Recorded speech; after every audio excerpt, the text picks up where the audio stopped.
नमस्कार दोस्तों, आज के इस वीडियो में आप सभी का स्वागत है। अरविंद मिश्रा फैजाबाद क्लासेस पर आप सभी का स्वागत है। तो आज के वीडियो में दोस्तों हम पढ़ने चल रहे हैं, जैसा कि आप देख रहे हैं,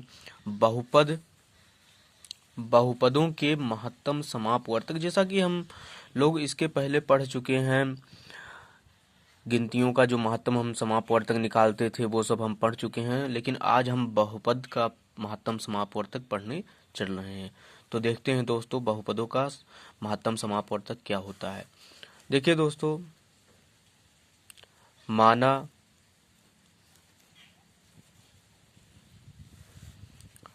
एक बहुपद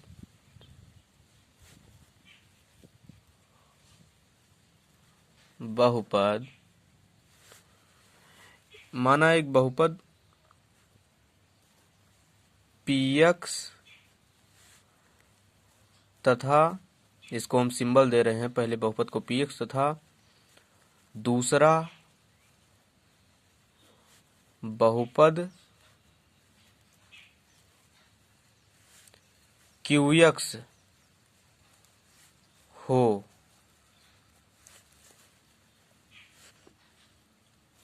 तो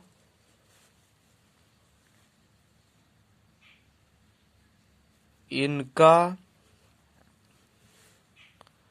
महत्तम जो होगा महत्तम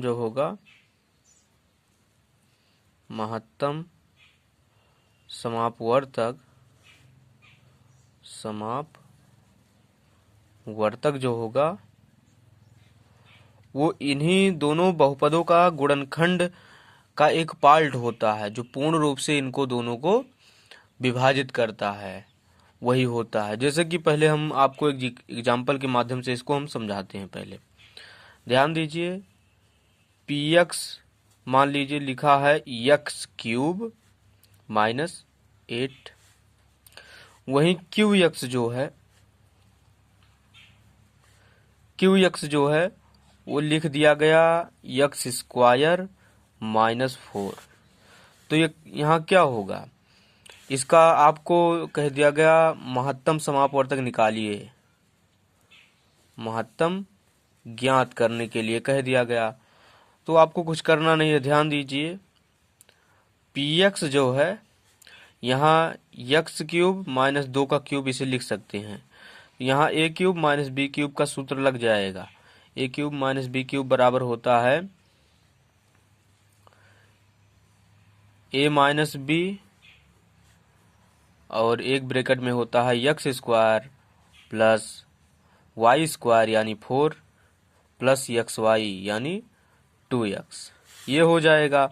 अब दूसरे का भी गुणनखंड हम करते हैं, qx बराबर है x² -4, x² -4 ये लिखा है। अब यहाँ पर होगा x² a² -b² वाला सूत्र यहाँ पर हम लगा देते हैं तुरंत, तो x - 2 हो जाएगा और x + 2 हो जाएगा, a + b a - b ये होता है। तो देखिए दोनों में कॉमन क्या है, जो कॉमन है वही महत्तम समापवर्तक, यानी कि x - 2 जो है दोस्तों, px वाले में भी गुणनखंड में x - 2 आया, qx वाले में भी गुणनखंड में x - 2 आया, तो x - 2 दोनों में कॉमन है। यही कॉमन जो होता है यही महत्तम समापवर्तक होता है।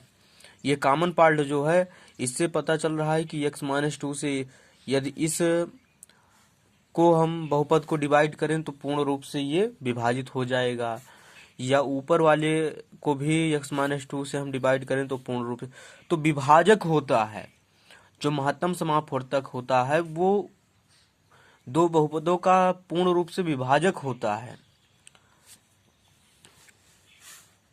तो यहाँ पर px तथा qx का महत्तम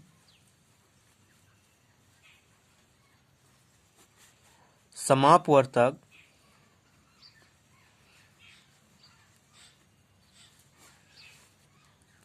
x - 2 है। ठीक है दोस्तों, तो यहाँ पर हम लिखेंगे महत्तम समापवर्तक जो होता है, दो पी और क्यू का महत्तम समापवर्तक जो होता है उनका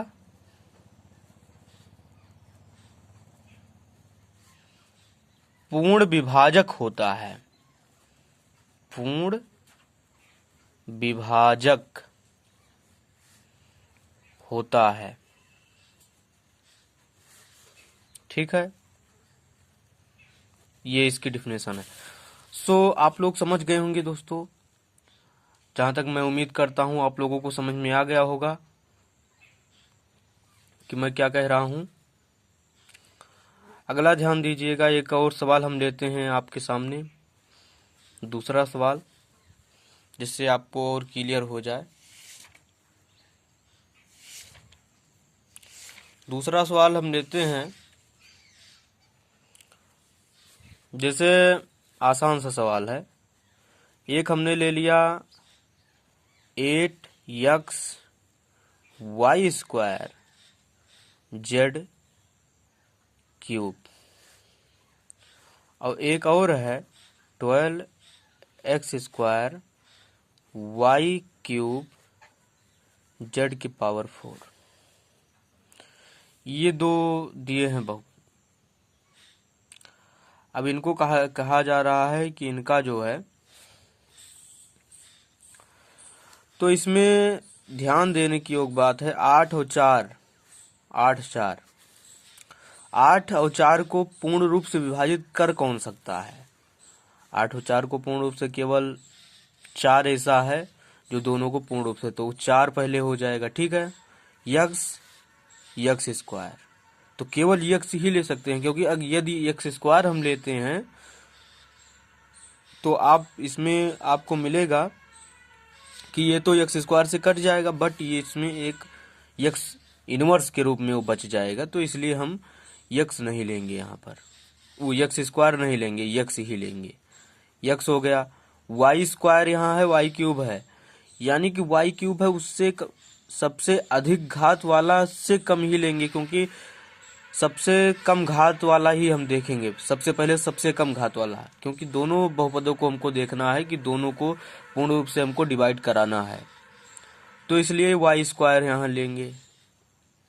z³ है, z⁴ है, तो हम z³ ही लेंगे। अब ध्यान दीजिए, ये जो है ये ऐसा विभाजक है जो इसको भी पूर्ण रूप से विभाजित कर देगा और इसको भी पूर्ण रूप से, तो इन दोनों का जो महत्तम समापवर्तक आया वो यही आया, 4xy² z³। ये जो है ये उसको भी पूर्ण रूप से विभाजित कर देगा, इसको भी पूर्ण रूप से विभाजित कर देगा। तो ये दोस्तों जो है दूसरा क्वेश्चन आप लोगों को उम्मीद करता हूँ समझ में आ गया होगा। हम आपको बार बार कह रहे हैं कि जो बहुपद होता है, बहुपदों के जो महत्तम समापवर्तक होता है, वो उन दो बहुपदों या तीन बहुपदों जो कुछ दिया हो उनको पूर्ण रूप से विभाजित करने वाला उसका गुणनखंड ही हो। ये गुणनखंड है, 4xy² z³ ये गुणनखंड इसका है, 8x², इसका भी उसका दोनों का जो है एक गुणनखंड है। तो इस प्रकार से आपको ध्यान देना होगा, पूर्ण रूप से विभाजित करे, बस यही एक शर्त है इसका। क्वेश्चन नंबर 3 एक लेते हैं हम। इसमें है पहला x+1 x मान, पहले से इसको गुणनखंड करके दिया गया है, x+3 ये y1 है, और दूसरा जो दिया है x-1 x-2 और x+3 ये y2 है। तो कह रहा है y1 और y2 का हमको महत्तम समापवर्तक निकालना है। तो ध्यान दीजिए दोस्तों, इसमें ये इतना भाग दोनों में कॉमन है, और ये दोनों में जो कॉमन है वही गुणनखंड होता है। हम आपको बार बार इसको बता भी रहे हैं कि यही होता है। तो गुणनखंड जो ये दिया गया है x-2 और x+3, यही जो है इसका आंसर होगा महत्तम समझ। तो उम्मीद करता हूँ दोस्तों आपको बहुत अच्छे से समझ में आ गया होगा। आप लोगों अब गुणनखंड निकाल लेंगे और हमको उम्मीद है आप लोगों को समझ में बहुत अच्छे से आ गया होगा। समझ में आ गया हो प्लीज़ कमेंट करिए, बताइए, और आप लोगों को यदि कोई समस्याएं हों तो उसका भी हम समाधान जरूर करेंगे। एक क्वेश्चन जाते जाते एक क्वेश्चन और भी हम देख लेते हैं जिसका गुणनखंड करना होगा हमको। वो है x square plus 5x plus 6। ये y1 है पहला बहुपद। दूसरा बहुपद दोस्तों है x square plus x minus 6 बराबर y2। ध्यान दीजिए दोस्तों, y1 का पहले हम गुणनखंड करते हैं। तो y1 का गुणनखंड एक्स स्क्वायर प्लस 5x, देखिए 6 है, यानी ऐसा गुणनखंड बनाना है हमका 6 का, ऐसा कि गुणा करने पर तो 6 आए और जोड़ने पर कितना आए, 5 आए। इसी चिन्ह को देखते हैं तो 3 दूना 6 और 3 2 5, तो ये बन जाएगा 3 प्लस 2, क्योंकि 3 गुणे 2 बराबर 6 हो रहा है, 3 और प्लस 2 बराबर 5 भी हो रहा है। तो ये बन जाएगा x square plus 3x plus 2x plus 6। So you will be x common हो जाएगा जब, तो एक्स प्लस 3 यहाँ पर हो जाएगा, यहाँ 2 हम कॉमन ले देते हैं, एक्स प्लस 3 हो जाएगा। So you will be x plus 2 और एक्स प्लस 3। तो ये y1 दोस्तों आ गया। y2 का हम गुणनखंड करते हैं। y2 बराबर दिया गया है दोस्तों x square plus x minus 6 का ऐसा गुणनखंड कि गुणा करने पर तो 6 आए और घटाने पर वही आए 1 आए। So you will be x square plus 3 minus 2, 3 into 2 बराबर 6, 3 minus 2 into 1, 3 minus 2 is equal 1 minus 6। ये हो जाएगा दोस्तों बराबर, यहाँ पर हो जाएगा x square plus 3x minus 2 minus 6। So you will be x common हो जाएगा, एक्स प्लस 3 यहाँ, माइनस 2 कॉमन, एक्स प्लस 3 यहाँ। सो यू विल बी यहाँ मिलेगा एक्स माइनस 2 एक्स प्लस 3। तो ध्यान दीजिए दोस्तों, ये y2 में आया x माइनस 2 और x प्लस 3, और y1 में जो आया है x plus 2 x plus 3। So you will be यहाँ पर आपको मिला x प्लस 3 x प्लस 3, ये दोनों को डिवाइड करेगा x प्लस 3। इसमें भी यदि हम डिवाइड करने के लिए रखें तो इसको भी पूर्ण रूप से विभाजित करेगा, इसको भी विभाजित करेगा। तो इसका जो है जो फाइनल रिजल्ट आया x प्लस 3, इसका महत्तम समापवर्तक। तो दोस्तों उम्मीद करता हूँ कि आपको अच्छे से समझ में आ गया होगा। समझ में आ गया हो तो प्लीज़ कमेंट करके रिप्लाई भी दीजिए, और कहीं कुछ आपको न समझ में आया हो तो प्लीज़ उसको कमेंट के माध्यम से पूछिए। आज के वीडियो में दोस्तों बस इतना ही। अब अगले वीडियो में मिलते हैं, तब तक के लिए जय हिंद जय भारत।